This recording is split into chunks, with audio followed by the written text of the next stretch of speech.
Welcome back from Easter. I'm Denise, and here's your school news. Everywhere you turn it.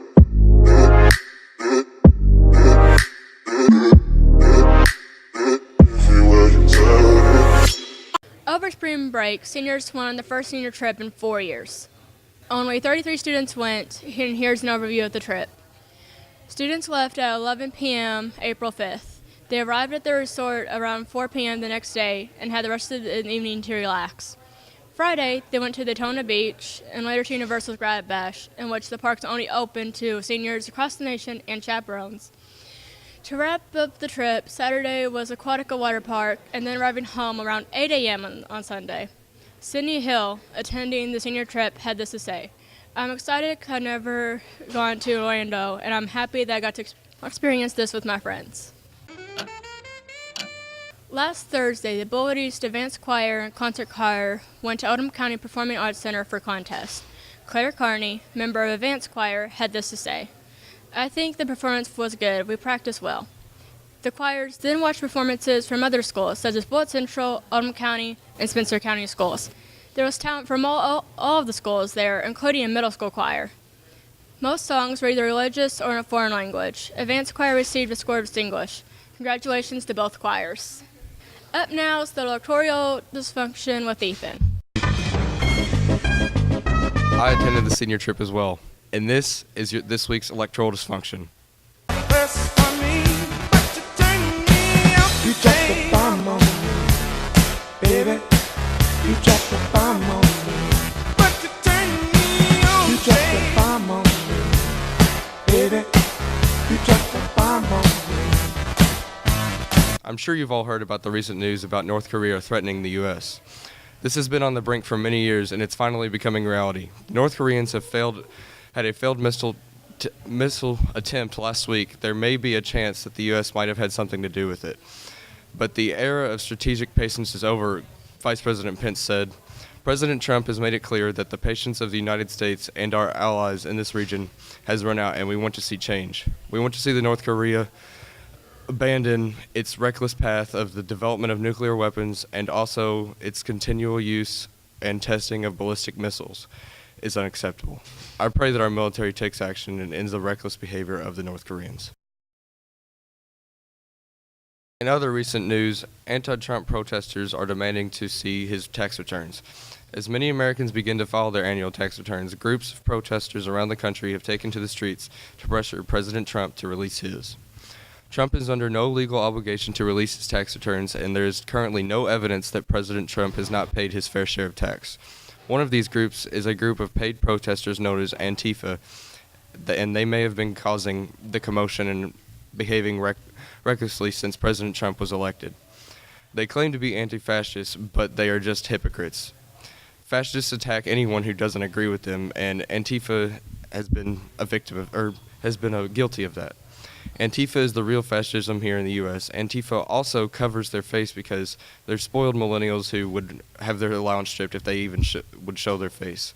They have nothing better to do than complain about something else. And that's been this week's electoral dysfunction. Now on to Alex and Zach with this week's Red Zone Sports Report. I don't think it would be a good idea to go to war with North Korea. Welcome to your Red Zone Sports Report.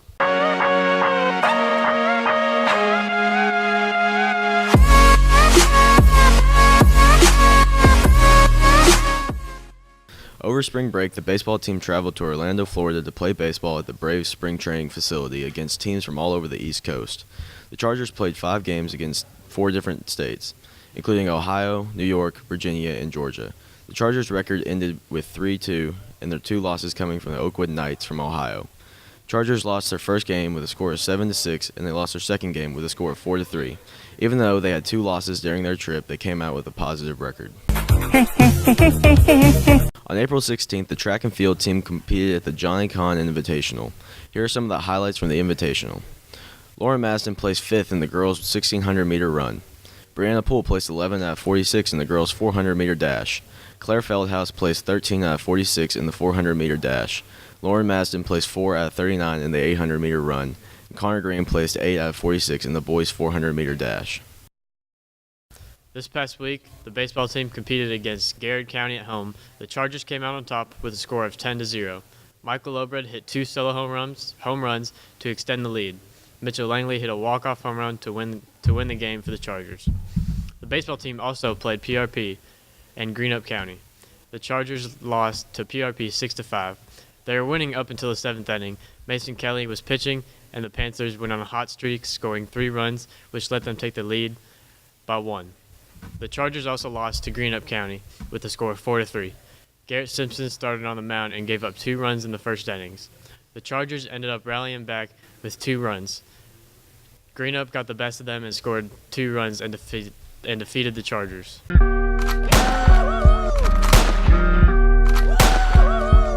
The baseball team also played PRP and Greenup County. The Chargers lost to PRP 6-5. They were winning up until the 7th inning. Mason Kelly was pitching, and the Panthers went on a hot streak, scoring 3 runs, which let them take the lead by 1. The Chargers also lost to Greenup County with a score of 4-3. Garrett Simpson started on the mound and gave up 2 runs in the first innings. The Chargers ended up rallying back with 2 more runs, but Greenup got the best of them and scored 2 runs to defeat the Chargers. To Nick and Samantha with Plugged In.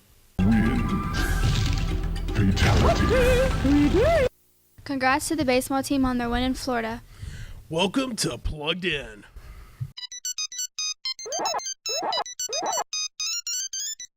As Alice Cooper said it best, he's back. He's the man behind the mask.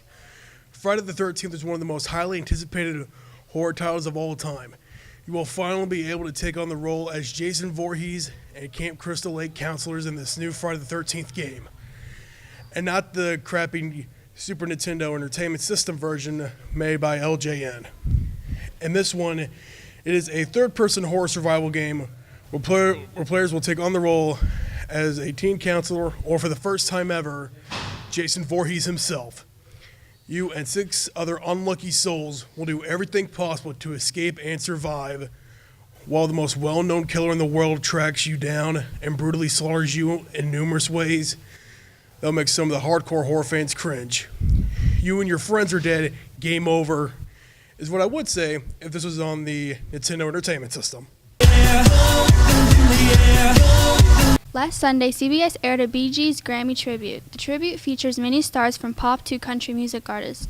The different stars all sang one of the Bee Gees' greatest hits, all leading together in one final song. It was held 40 years after the release of Saturday Night Fever. Their album was the core of the film. Only one of the 3 Gibb brothers could attend due to the other brothers having passed away already. Not only did they pay tribute to the regular Bee Gees, they also paid tribute to the younger Gibb brother who has already passed away. The audience viewers even got a special performance from Barry Gibb himself. I actually watched this tribute with my grandma, and she had this to say: "I think it's pretty cool to see how after all these years people are able to come together and enjoy the music." It's been 7 long years since Red Dead Redemption first rode onto our consoles, and the wait for a sequel hasn't been easily parted because it boasts one of the saddest endings in gaming history, leaving gamers with an unsatisfiable appetite for revenge. Well, the wait is almost over because a UK game retailer reportedly said the game will come out on September 26th. Now, if you don't mind, I got some bandits to catch. Raindrops, drop top. Netflix is a great place to watch movies and TV shows from anywhere you want, and has become a regular pastime for many people.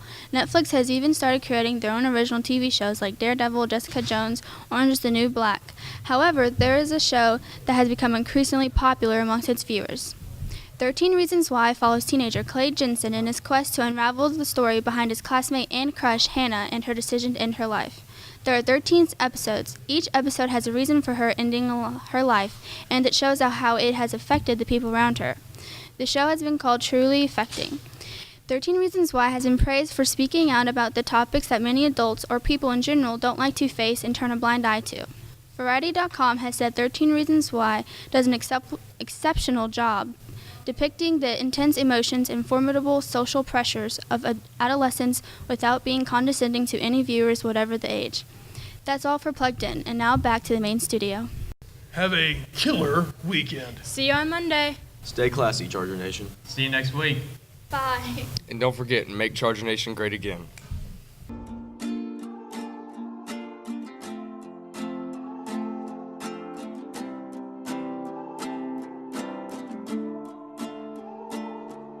Got it stove after stove, so gonna smoke. They tell me to quit, don't listen what I'm told. They help me forget that this world is so cold. I don't even know what I'm chasing no more. Tell me what I want, just keep searching on. It's never enough.